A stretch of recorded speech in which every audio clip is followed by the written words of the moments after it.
Comfort zone ng lalaking manloloko na need mong lumabas.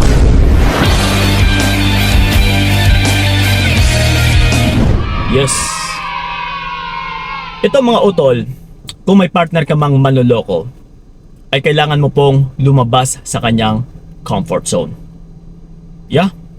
By the way, teka lang, wala tayong music. Music. Yun. Bakit kailangan mong lumabas sa kanyang comfort zone? No? Napaka-importanting bagay na need mong lumabas sa kung saan nakokomportable ang isang manloloko. No? So ito po yung tatalakayin natin sa video na ito. Okay. Kung ikaw man ay naloloko sa ngayon, ako na pong bahala. No? Makinig ka lang utol at saka sana'y magawa mo kung ano yung sasabihin ko dito. Alam nyo ba na yung isang manloloko ay nagloloko dahil sa sobrang kampante? Lalong-lalo na kapag binibigay mo na sobrang comfort, no, sa partner mo na lalaki. Kaya namimihasa, kaya lumalaki yung ulo, kaya nawawalan ng takot sa'yo. Yan po ang dahilan dyan. Kaya kailangan nating lumabas sa kung saan siya nakokomportable. Okay. Actually, nasabi ko na rin ito noon. No? So, diretsahin na natin. Halimbawa na lang yung comfort zone ng lalaki ay ito yung bilog. No? Sa loob ng bilog na yan, once na nandyan ka, umiikot, pumapasok, ay pasok po yan sa comfort zone ng lalaki.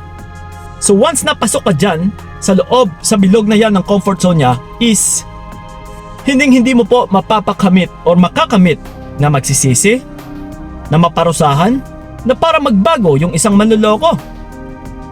Lahat utol, lahat ng hangarin mo ay hindi mo makakamit once na umiikot ka pa rin sa comfort zone ng lalaki. Oh. So ano nga ba yung comfort zone ng lalaki na ito? Ito example na lang. Halimbawa ako yung lalaki.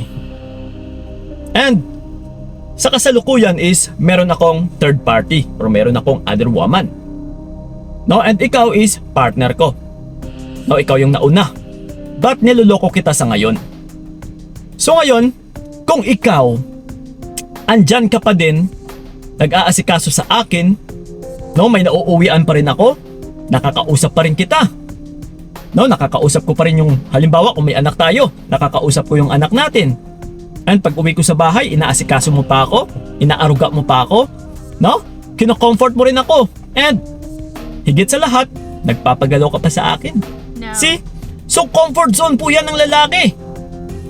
No? Lahat ng ito na nakikipag-connect ka pa or nakikipag-ugnayan ka pa sa partner mo na manloloko ay comfort zone po yan ng lalaki. So once na nandito ka sa loob ng comfort zone ng lalaki, ito ha, makinig. Ito po yung tatatak sa isipan ko. Uy, okay to, ayos to. No? May other woman na ako. Nagagalaw ko na yung babae dito sa kabila. Natitikman ko siya, lahat-lahat nagagawa ko yung kagustuhan ko sa babae na yon, na at the same time, nagagawa ko rin naman ang lahat ng kagustuhan ko dito sa dati ko. No, walang nagbabago. Walang nawawala. Walang nagrereklamo. Na kahit may nagrereklamo man is, kaya ko pa rin lusutan. No, kaya ko pa rin utuin, kaya ko pa rin siyang pabilugin. Kaya ko pa rin baliktarin. See? No? So once na umiikot ka sa comfort zone ng lalaki utol, wala pong magbabago sa akin. Wala pong magbabago sa akin, no? Na uy, ayos to. No, bakit ko aayusin or bakit ko pa babaguhin yung behavior ko na ito? Eh, wala namang nawawala. Mas pabor to sa akin. Kasi nga, dalawa yung babae ko eh. Biruin niyo, dalawa yung babae ko. Nagagalaw ko sila at the same time. Oh my God. No, kung ayaw ko na dito sa kabila, lipat mo na ako sa kabila. Kung nagsasawa na ako sa kabila, lipat na naman ako sa kabila. See? So comfort zone po yan ng lalaki utol. Once na umiikot ka sa comfort zone ng partner mo na manloloko, walang magbabago talaga.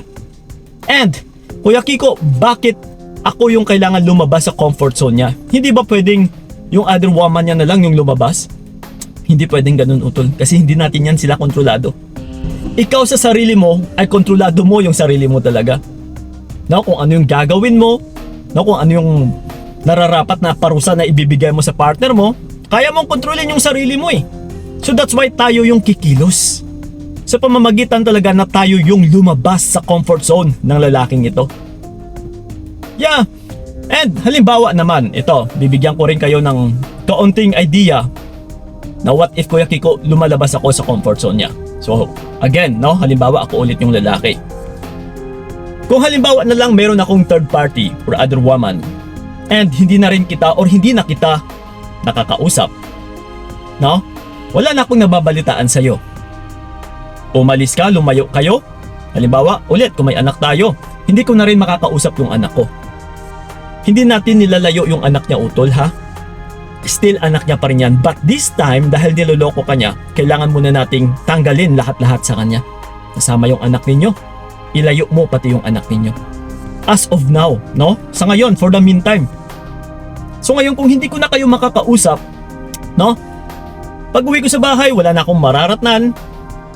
No? Walang nag-aasikaso, wala na ako. At saka, higit sa lahat, hindi na rin kita nagagalaw. So until such time na mapaisip ako na, uy, teka lang, ito pala yung kapalit, no, ng mga pinaggagawa ko. Na kung meron pala or mas lalo kong pinipilit yung sarili ko dito sa other woman, ay may nawawala pala dito sa kabila. In short, ito pala yung kapalit talaga. Nawawasak ko yung pamilya ko.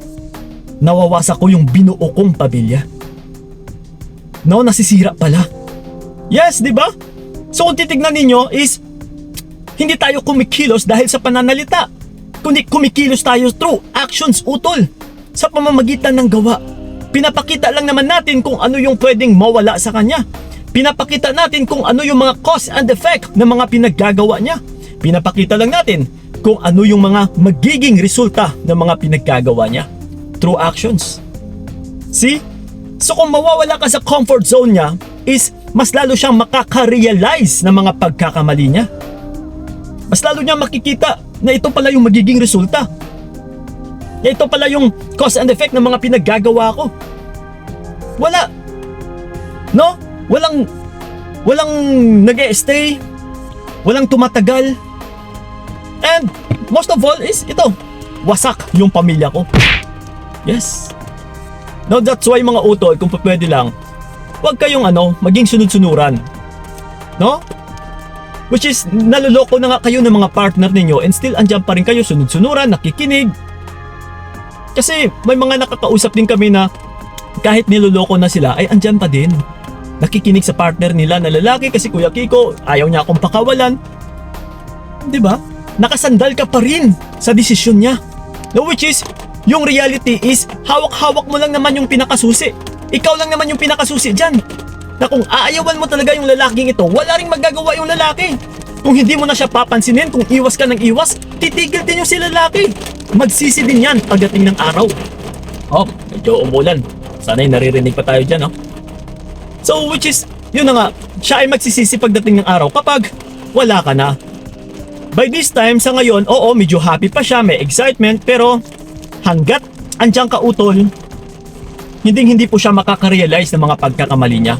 Pero kung tinanggal mo yung presensya mo kasama yung anak mo, no, na pinakita talaga natin na ito yung winasak mo, mawawala kami sa'yo.